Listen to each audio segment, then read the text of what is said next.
আলোচনা শোনার জন্য বসার তৌফিক দিয়েছেন। এই জন্য আমরা সকলেই শুকরিয়া আদায় করছি, আলহামদুলিল্লাহ। আজকের মাহফিলটা হলো সিরাত মাহফিল। কি মাহফিল? সকলেই বলেন কি মাহফিল? সিরাত মাহফিল। সিরাতুন নবী সাল্লাল্লাহু আলাইহি ওয়াসাল্লাম উপলক্ষে আজকের মাহফিলের আয়োজন করা হয়েছে। সিরাত মানে হলো আদর্শ, রাসূল সাল্লাল্লাহু আলাইহি ওয়াসাল্লামের আদর্শ জীবনী, সেই বিষয় আলোচনা করাকেই বলা হয় সিরাত। তো এই মাসটি যেহেতু রবিউল আউয়াল মাস শেষের দিকে, মাস্টার নাসিরউদ্দিন সাহেব প্রত্যেক বছরই মাহফিল করে থাকেন সিরাত মাহফিল। আল্লাহ তাআলা যেন এই মাহফিলকে কবুল করেন, আমরা সকলে বলি আমিন। কোরআনে কারিমের যে আয়াতে কারিমা আপনাদের সামনে আমি তেলাওয়াত করেছি, সূরা তাওবার 128 এবং 29 নম্বর আয়াত। আল্লাহ তাআলা ইরশাদ করছেন, লাকাদ জাআকুম রাসূলুম মিন আনফুসিকুম, তোমাদের মধ্য থেকেই তোমাদের কাছে একজন রসুল আগমন করেছে। বলি আলহামদুলিল্লাহ। আজিজুন আলাইহি মা আনিতুম, তোমরা যেই বিষয়ে কষ্ট পাও তোমাদের কষ্টে তিনি ব্যথিত হন। বলি সুবহানাল্লাহ। আমাদের কষ্টে ব্যথিত হন কে? রাসূল সাল্লাল্লাহু আলাইহি ওয়াসাল্লাম। হারিসুন আলাইকুম বিল মুমিনিনা রাউফুর রহিম, তিনি মুমিনদের প্রতি স্নেহশীল, পরম দয়ালু। বলি আলহামদুলিল্লাহ। তাহলে আল্লাহ তাআলা এখানে ইরশাদ করেছেন, তোমাদের মধ্য থেকেই তোমাদের কাছে একজন রসুল আগমন করেছে। রসুল সাল্লাল্লাহু আলাইহি ওয়াসাল্লাম দুনিয়ার মধ্যে যখন আগমন করলেন, তখন আল্লাহ রব্বুল আলামিন রসুল সাল্লাল্লাহু আলাইহি ওয়াসাল্লামের বয়স যখন 40 বছর হয়, কত বছর? 40 বছর হয়, তখন আল্লাহ রব্বুল আলামিন তাকে নবী বানিয়ে দিলেন। বলি সুবহানাল্লাহ। এর আগ পর্যন্ত যেই সময়টা আল্লাহর রসুল সাল্লাল্লাহু আলাইহি ওয়াসাল্লামের ভিতরে এত সততা ছিল, এত আমানতদারিতা ছিল, যার কারণে মক্কার কাফেররা পর্যন্ত তাকে উপাধি দিয়েছে আল আমিন, মানে হলো তুমি বিশ্বস্ত, তুমি সত্যবাদী। বলি আলহামদুলিল্লাহ। আল্লাহ রব্বুল আলামিন 40 বছর আল্লাহর নবীর যখন বয়স পূর্ণ হলো, আল্লাহ পাক রব্বুল আলামিন রাসূল সাল্লাল্লাহু আলাইহি ওয়াসাল্লামের কাছে কোরআনে কারীমের আয়াত নাজিল করে দিলেন। সূরাতুল আলাকের প্রথম 5টি আয়াত, ইকরা বিসমি রাব্বিকাল্লাযী খলাক।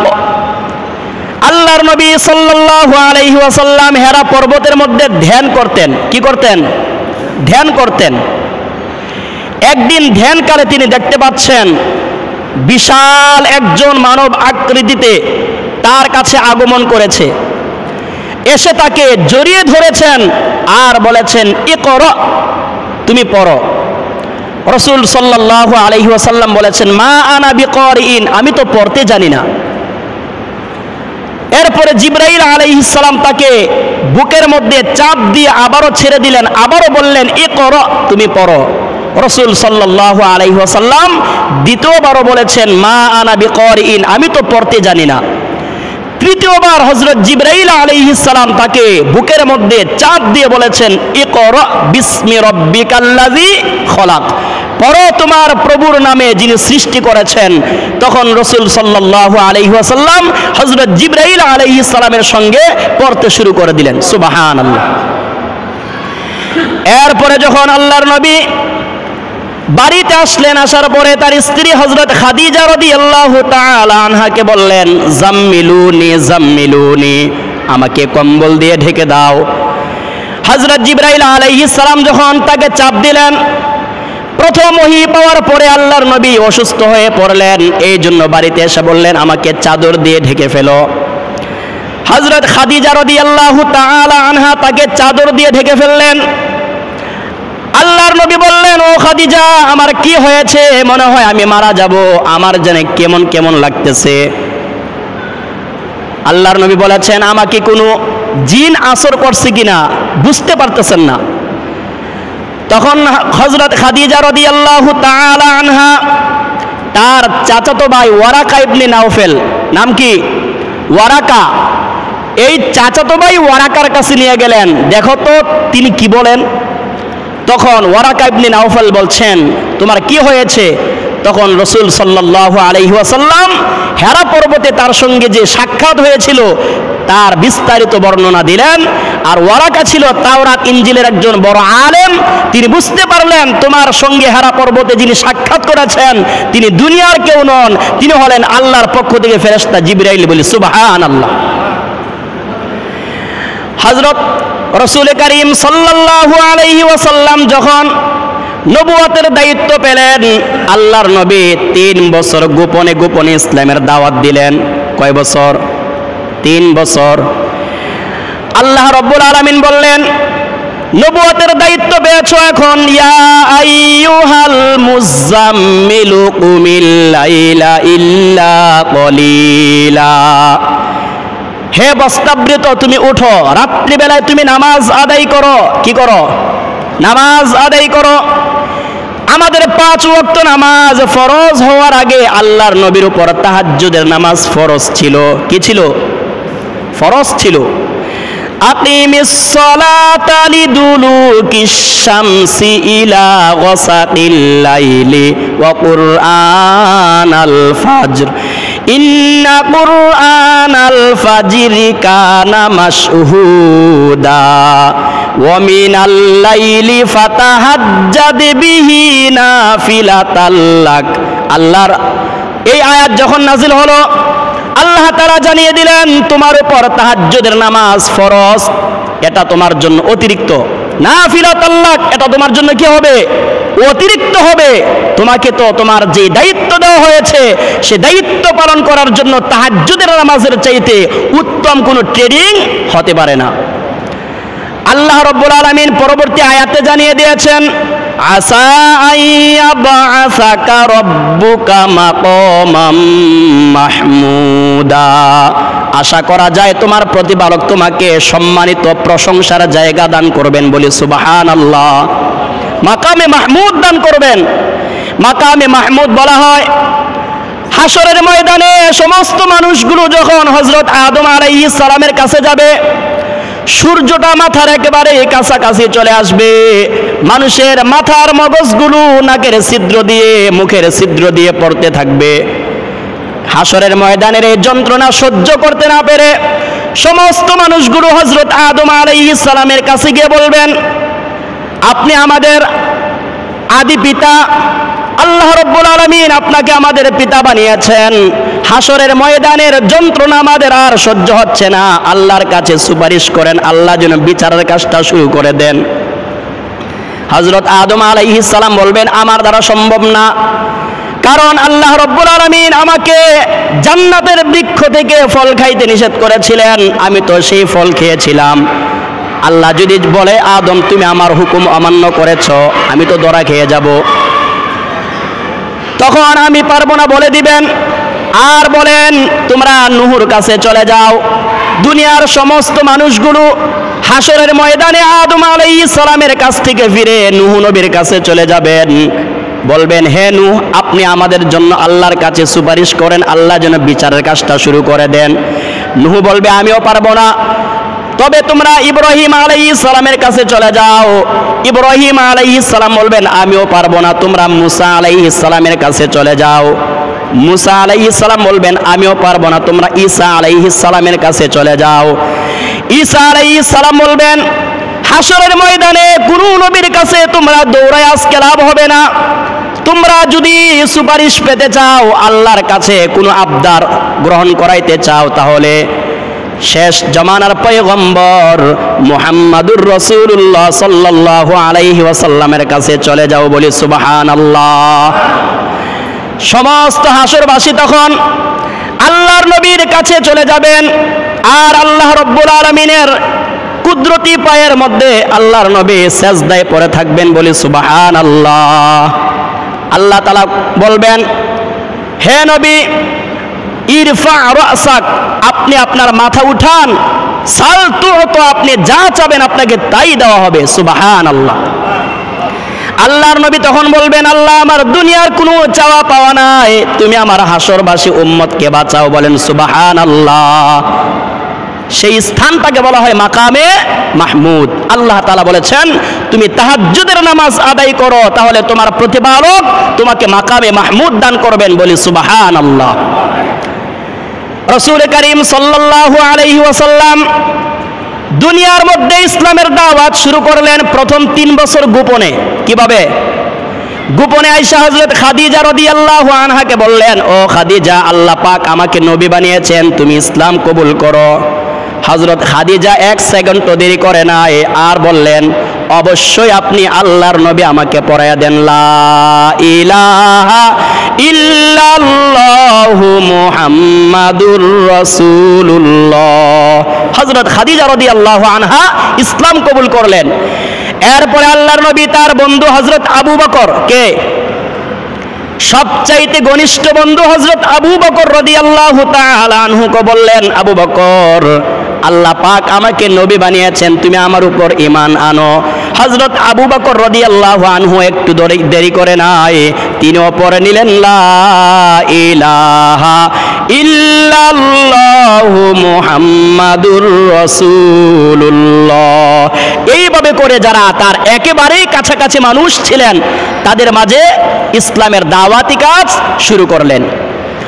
এরপরে যখন আল্লাহ রাব্বুল আলামিন চূড়ান্তভাবে কোরআনে কারিমের আয়াত নাযিল করে দিলেন, ওয়া আনযির আশিরাতাকাল আকরাবিন, তোমার নিকট আত্মীয় যারা আছে, তোমার নিকটবর্তী লোক যারা আছে, তাদেরকে তুমি সতর্ক করো, জাহান্নামের ভয় দেখাও। ফাসদা বিমা তুমারু ওয়া আ'রিদ আনিল মুশরিকিন, তোমাকে যে হুকুম দেওয়া হয়েছে সেটা তুমি এখন প্রকাশ্যে বলে দাও, আর মুশরিকদেরকে তুমি উপেক্ষা করো, এড়িয়ে চলো, বলি সুবহানাল্লাহ। এই আয়াতে কারিমা যখন নাজিল হলো, আল্লাহর নবী সাল্লাল্লাহু আলাইহি ওয়াসাল্লাম সাফা পাহাড়ে সকল মানুষদেরকে ডাকলেন। কোন পাহাড়ে? আপনারা যারা হজ অথবা উমরা করতে গিয়েছেন, সাফা মারওয়া তওয়াফ করছেন না?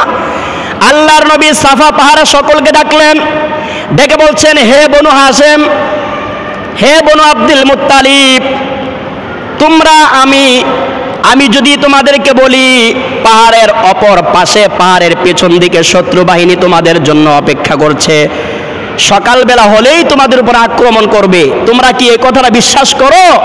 তখন সবাই বলেছে, হ্যাঁ আমরা এই কথা বিশ্বাস করি।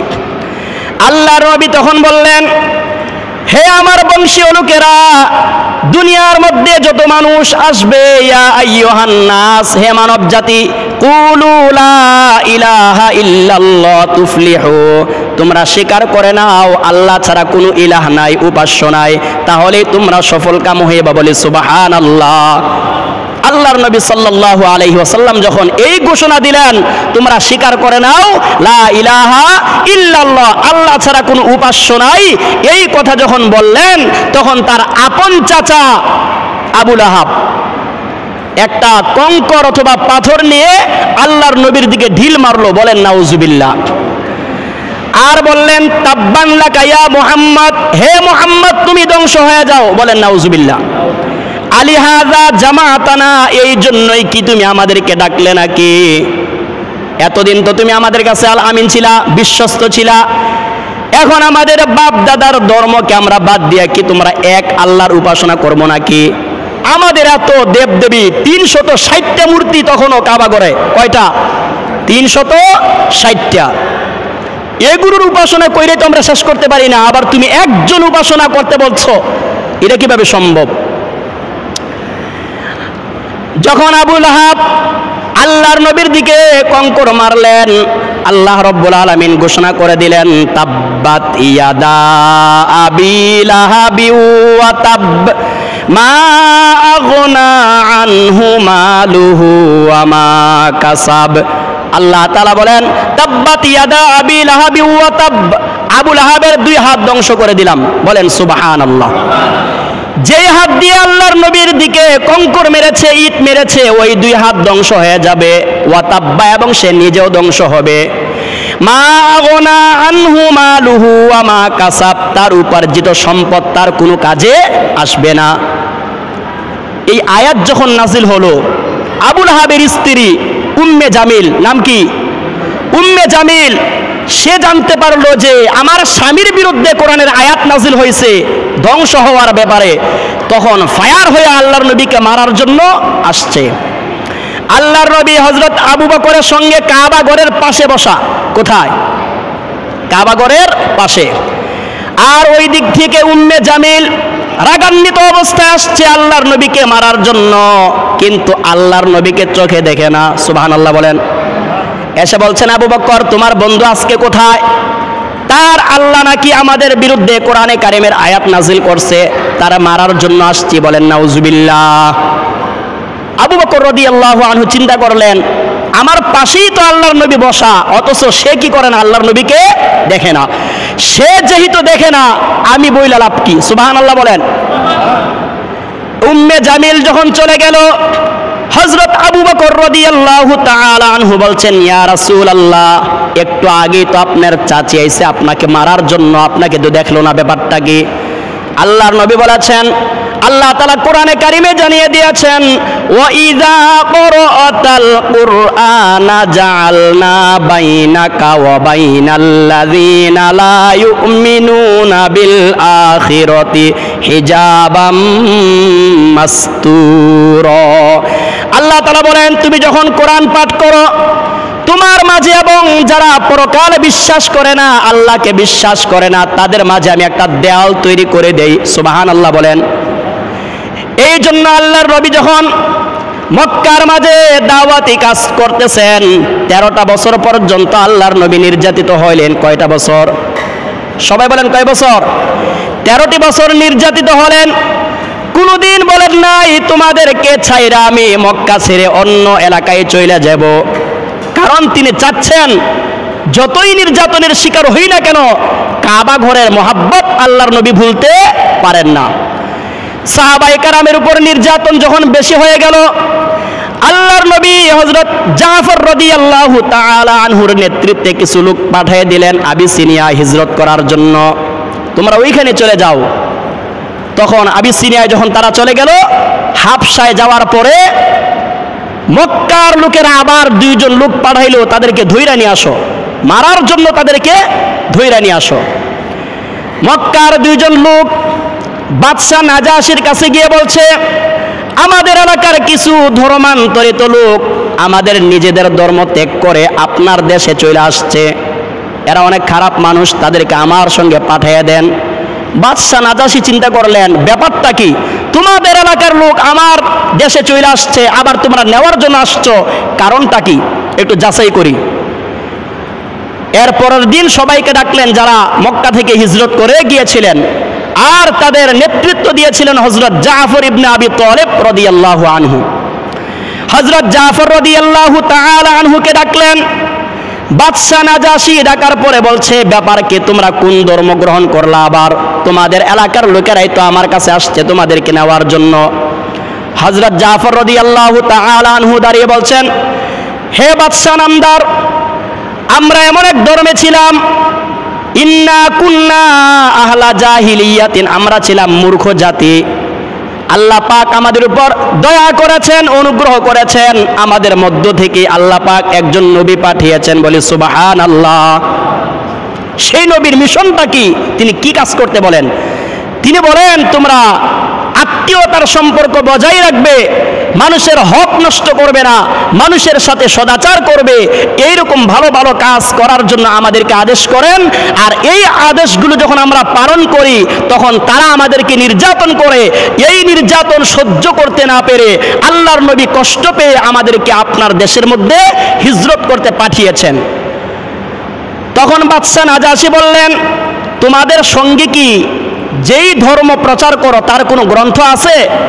তখন হযরত জাফর রাদিয়াল্লাহু আনহু এই সূরাতুল মারইয়ামের কয়েকটি আয়াতে কারিমা তেলাওয়াত করে শুনাইলেন। বাদশা নাজাশী কোরআনে কারিমের তেলাওয়াত শুনে চোখ দিয়ে দরদর করে পানি বের হয়ে গেল। সুবহানাল্লাহ। কয়টা বাজে? সবই যাক, আলহামদুলিল্লাহ, আজানের সময় হয়ে গেছে। ইনশাআল্লাহ আমাদের মাহফিলের কার্যক্রম আজানের পরেও চলবে। আপনারা যারা এদিক সেদিক ঘোরাফেরা করছেন সকলে আসার জামাতে শরীক হওয়ার জন্য আহ্বান করছি। আল্লাহ পাক আমাদের সকলকে এই সিরাত মাহফিলের যে আলোচনাগুলো হয়েছে আমাদের সকলকে মানার তৌফিক দিন বলে আমিন। আসসালামু আলাইকুম ওয়া রাহমাতুল্লাহ।